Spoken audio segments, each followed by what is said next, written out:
sat in my worn-out kitchen chair listening to the clock on the wall ticking away like a steady heartbeat echoing through the hollow shell of a home that used to be filled with laughter and the sweet scent of cinnamon rolls. Now that silence was heavy and cold, pressing against my chest, as I realized 40 years of marriage were nothing but a beautifully crafted stage play. I had known Julian since we were barely out of our teens, and I thought I knew every crease in his smile and every secret in his heart. But when he walked through that door smelling of a floral perfume that definitely didn't belong to me, the walls of my reality started to crumble. I didn't scream or make a scene. Instead, I waited for the house to fall into that familiar rhythm of his snoring, and then I looked through his world, finding an email that shattered my soul into 1,000 pieces. "You were incredible tonight, Dad," was all it said, followed by a red heart that felt like a knife twisting in my gut. Who would call him that? And why was it so intimate? The next day, I didn't confront him because a woman who has built a business from the ground up knows that you never strike without a full deck of cards. So I hired a professional to follow the man I had loved for 4 decades, and when the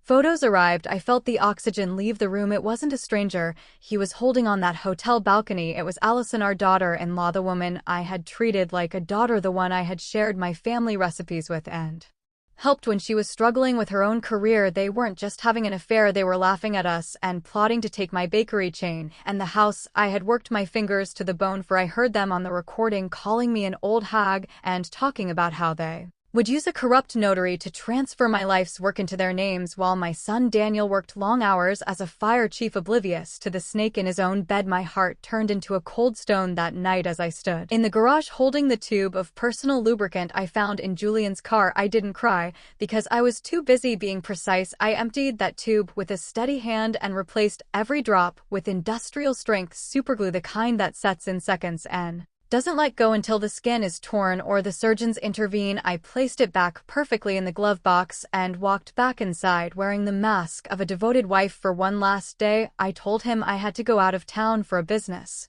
contract, and the way his eyes lit up with relief made my skin crawl. I watched from across the street at Mrs. Peterson's house as Allison arrived wearing her dark sunglasses and a smug smile, thinking she was coming to claim my bed and my life. Little did they know the trap was set. I had rigged a small oil fire in the kitchen that produced more smoke than flame, just enough to bring the entire neighborhood to our front lawn.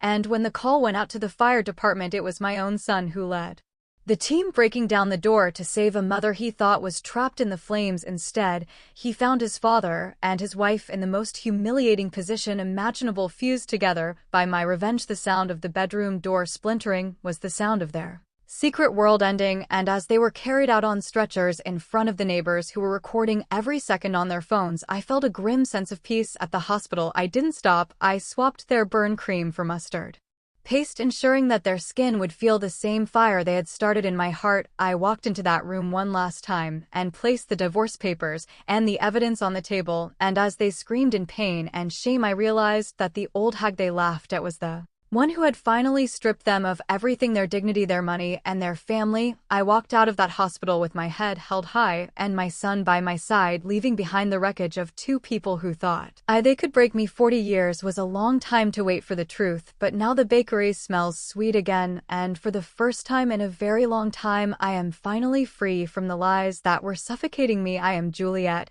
and this is how I took back my life and my pride from the people who tried to steal my soul. As the echo of my footsteps faded down the hospital corridor, I felt a weight lift that I had been carrying for nearly half a century. The air outside was crisp, and for the first time in years, it didn't feel like it was choking me. I looked at Daniel. His face was a mask of granite, but I saw the moisture in his eyes and the way his hands trembled as he gripped the steering wheel of his truck. We drove in a silence that wasn't heavy or cold like the one in that house, but a silence of shared understanding and mourning for the family we thought we had. I spent the next few weeks moving with a cold and calculated precision that would have made Julian proud if he weren't currently hiding in a cheap motel nursing the chemical burns on his ego and his skin. I didn't wait for him to find a lawyer. I already had the best one in the city sitting in my bakery office with a mountain of evidence that included the recordings of them plotting to steal my business. My lawyer, Mr. Henderson, looked at the documents and the photos, and he just shook his head, saying he had never seen a betrayal quite this poetic or a trap quite this effective. The legal battle was swift, because Julian knew that if he fought me, I would release the high-definition recordings to the local news and the fire department board, effectively ending any chance he had of ever showing his face in this town again.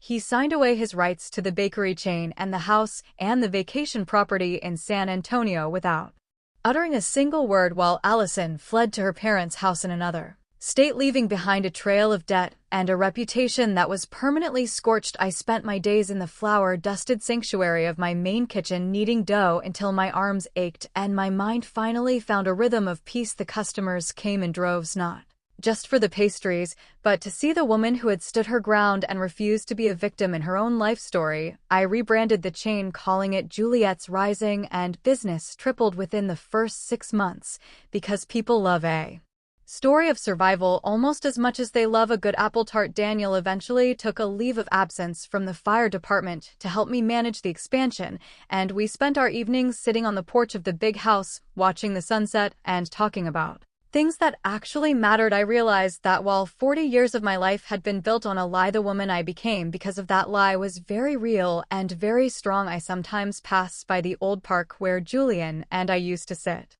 and I don't feel anger anymore, only a deep sense of relief that the mask finally fell off. I learned that age doesn't make you weak, it makes you seasoned, and I am far from finished with this life. I am Juliet, and I am no longer defined by the man I lost, but by the woman I found in the wreckage of a house that finally burned down to make room for a garden of my own. Making the bakery is warm, and the flour is white, and the future finally smells like